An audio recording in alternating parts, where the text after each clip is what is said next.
द्वयधिष्ठतमः सर्ग 102वां सर्ग। इंद्र के भेजे हुए रथ पर बैठकर श्रीराम का रावण के साथ युद्ध करना। लक्ष्मण की कही हुई उस बात को सुनकर शत्रुवीरों का संहार करने वाले पराक्रमी श्रीराम ने धनुष लेकर उस पर बाणों का संधान किया। 1। उन्होंने सेना के मुहाने पर रावण को लक्ष्य करके उन भयंकर बाणों को छोड़ना आरंभ किया। इतने में राक्षसराज रावण भी दूसरे रथ पर सवार हो श्रीराम पर उसी तरह चढ़ाया जैसे राहु सूर्य पर आक्रमण करता है। 2:1/2। दशमुख रावण रथ पर बैठा हुआ था। वह अपने वज्रोपम बाणों द्वारा श्रीराम को उसी तरह बींधने लगा जैसे मेघ किसी महान पर्वत पर जल की धारावाहिक वृष्टि करता है। 3। श्रीरामचंद्र जी भी एकाग्रचित हो रणभूमि में दशमुख रावण पर प्रज्वलित अग्नि के समान तेजस्वी सुवर्णभूषित बाणों की वर्षा करने लगे।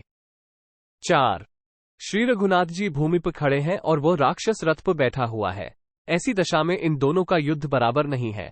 वहां आकाश में खड़े हुए देवता, गंधर्व और किन्न इस तरह की बातें करने लगे। 5। उनकी ये अमृत के समान मधुर बातें सुनकर तेजस्वी देवराज इंद्र ने मातली को बुलाकर कहा। 6। सारथे, रघुकुल तिलक श्रीरामचंद्र जी भूमि पर खड़े हैं। मेरा रथ लेकर तुम शीघ्र उनके पास जाओ। भूतल पर पहुंचकर श्रीराम को पुकार कर कहो, ये रथ देवराज ने आपकी सेवा में भेजा है। इस तरह उन्हें रथ पर बिठाकर तुम देवताओं के महान हित का कार्य सिद्ध करो।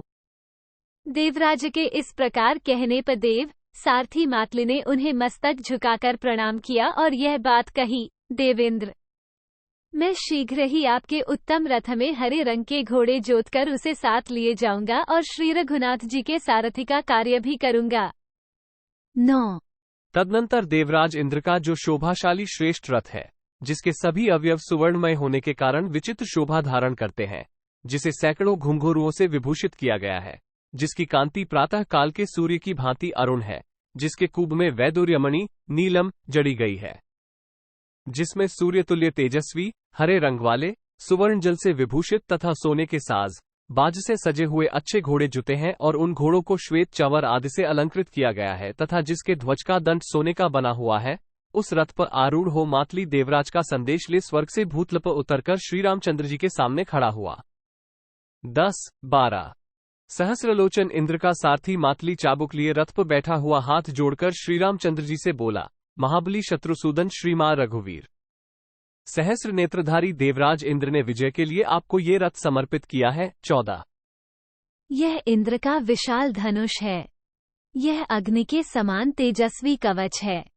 ये सूर्य सदृश प्रकाशमान बाण है तथा ये कल्याणमयी निर्मल शक्ति है। 15। वीरवर महाराज, आप इस रथ पर आरूढ़ हो मुझ सारथी की सहायता से राक्षसराज रावण का उसी तरह वध कीजिए जैसे महेंद्र दानवों का संहार करते हैं। 16। मातली के ऐसा कहने पर श्रीरामचंद्र जी ने उस रथ की परिक्रमा की और उसे प्रणाम करके वे उस पर सवार हुए। उस समय अपनी शोभा से वे समस्त लोकों को प्रकाशित करने लगे। 17। तत्पश्चात महाबाहु श्रीराम और राक्षस रावण में द्वैरथ युद्ध प्रारंभ हुआ, जो बड़ा ही अद्भुत और रोंगटे खड़े कर देने वाला था। 18। श्रीरामचंद्र जी उत्तम अस्त्रों के ज्ञाता थे। उन्होंने राक्षस राज के चलाए हुए गांधर्व अस्त्र को गांधर्व अस्त्र से और दैव अस्त्र को दैव अस्त्र से नष्ट कर दिया। तब राक्षसों के राजा निशाचर रावण ने अत्यंत कुपित हो पुनः परम भयानक राक्षसास्त्र का प्रयोग किया। 20। फिर तो रावण के धनुष से छूटे हुए सुवर्णभूषित बाण महाविशैले सर्प होकर श्रीरामचंद्र जी के निकट पहुंचने लगे। 21। उन सर्पों के मुख आग के समान प्रज्वलित होते थे। वे अपने मुखों से जलती आग उगल रहे थे और मुंह फैलाए होने के कारण बड़े भयंकर दिखाई देते थे। वे सब के सब श्रीराम के ही सामने आने लगे। 22। उनका स्पर्श वासुकी नाग के समान असह्य था। उनके फन प्रज्वलित हो रहे थे और वे महान विष से भरे थे। उन सर्पाकार बाणों से व्याप्त होकर संपूर्ण दिशाएं और विदिशाएं आच्छादित हो गईं। 23। युद्धस्थल में उन सर्पों को आते देख भगवान श्रीराम ने अत्यंत भयंकर गारुडास्त्र को प्रकट किया। 24। फिर तो श्री रघुनाथ जी के धनुष से छूटे हुए सुनहरे पंख वाले अग्नितुल्य तेजस्वी बाण सर्पों के शत्रुभूत सुवर्णमय गरुड़ बनकर सब ओर विचरने लगे। 25 श्रीराम के इच्छानुसार रूप धारण करने वाले उन गरुड़ाकार बाणों ने रावण के महान वेगशाली उन समस्त सर्पाकार सायकों का संहार कर डाला। 26 इस प्रकार अपने अस्त्र के प्रतिहत हो जाने पर राक्षसराज रावण क्रोध से जल उठा और उस समय श्री रघुनाथ जी पर भयंकर बाणों की वर्षा करने लगा। 27 अनायास ही महान कर्म करने वाले श्रीराम को सहस्रों बाणों से पीड़ित करके उसने मातली को भी अपने बाण समूहों से घायल कर दिया। 28 तत्पश्चात रावण ने इंद्र के रथ की ध्वजा को लक्ष्य करके एक बाण मारा और उससे उस ध्वज को काट डाला।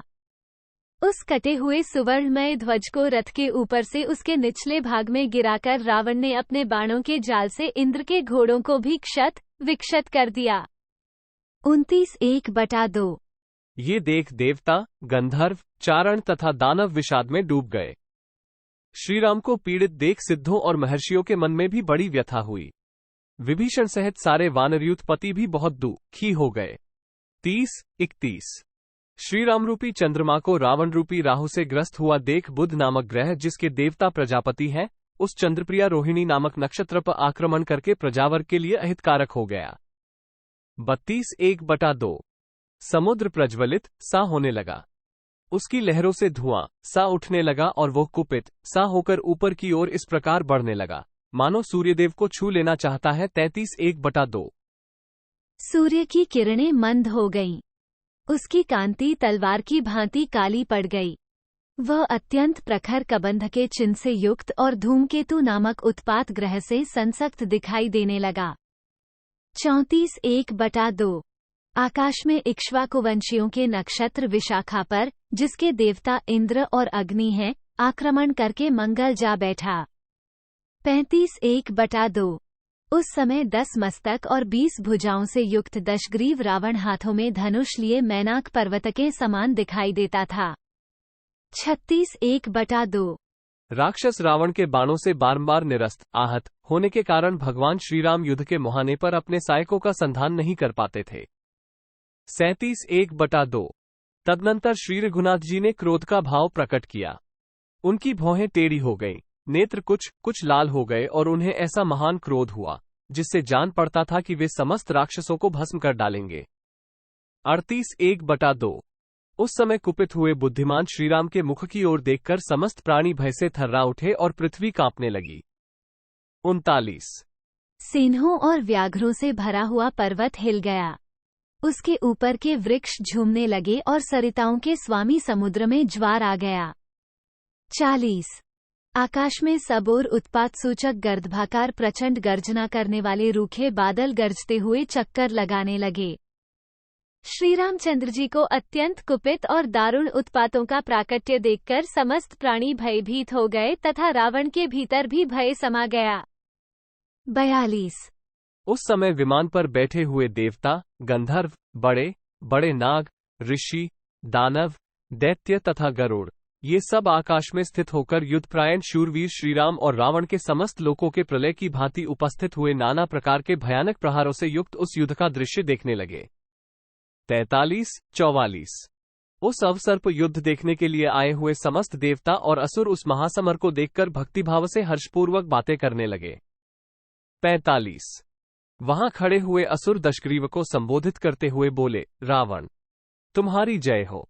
उधर देवता श्रीराम को पुकारकर बारंबार कहने लगे, रघुनंदन आपकी जय हो, जय हो। 46 इसी समय दुष्टात्मा रावण ने क्रोध में आकर श्रीरामचंद्र जी पर प्रहार करने की इच्छा से एक बहुत बड़ा हथियार उठाया। 47 वह वज्र के समान शक्तिशाली, महान शब्द करने वाला तथा संपूर्ण शत्रुओं का संहारक था। उसकी शिखाएं शैल शिखरों के समान थीं। वह मन और नेत्रों को भी भयभीत करने वाला था। उसके अग्रभाग बहुत तीखे थे। वह प्रलय काल की धूमयुक्त अग्निराशि के समान अत्यंत भयंकर जान पड़ता था। उसे पाना या नष्ट करना काल के लिए भी कठिन एवं असंभव था। 48-49 उसका नाम था शूल। वह समस्त भूतों को छिन्न भिन्न करके उन्हें भयभीत करने वाला था। रोष से उद्दीप्त हुए रावण ने उस शूल को हाथ में ले लिया।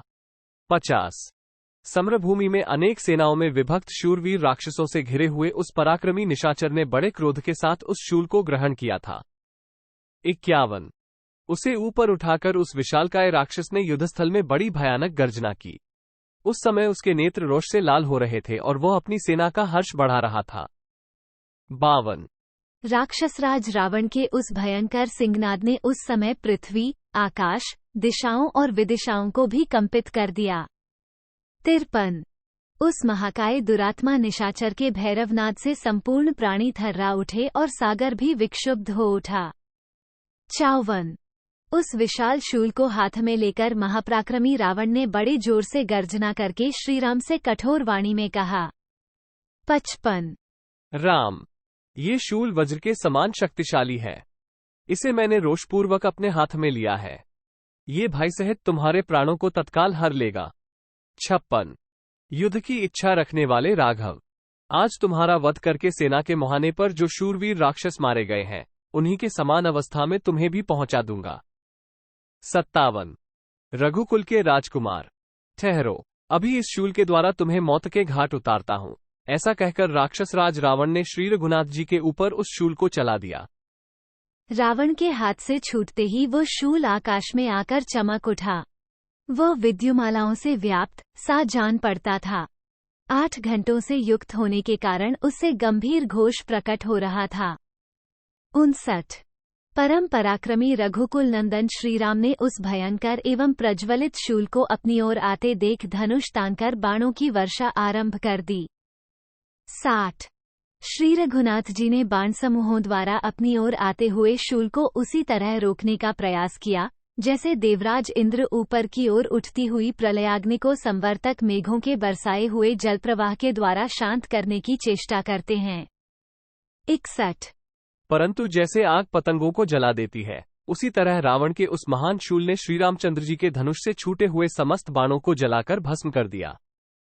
62 श्री रघुनाथ जी ने जब देखा मेरे सहायक अंतरिक्ष में उस शूल का स्पर्श होते ही चूर चूर हो राख के ढेर बन गए हैं, तब उन्हें बड़ा क्रोध हुआ।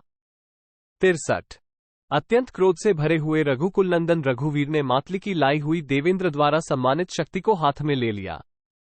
64 बलवान श्रीराम के द्वारा उठाई हुई वो शक्ति प्रलयकाल में प्रज्वलित होने वाली उल्का के समान प्रकाशमान थी।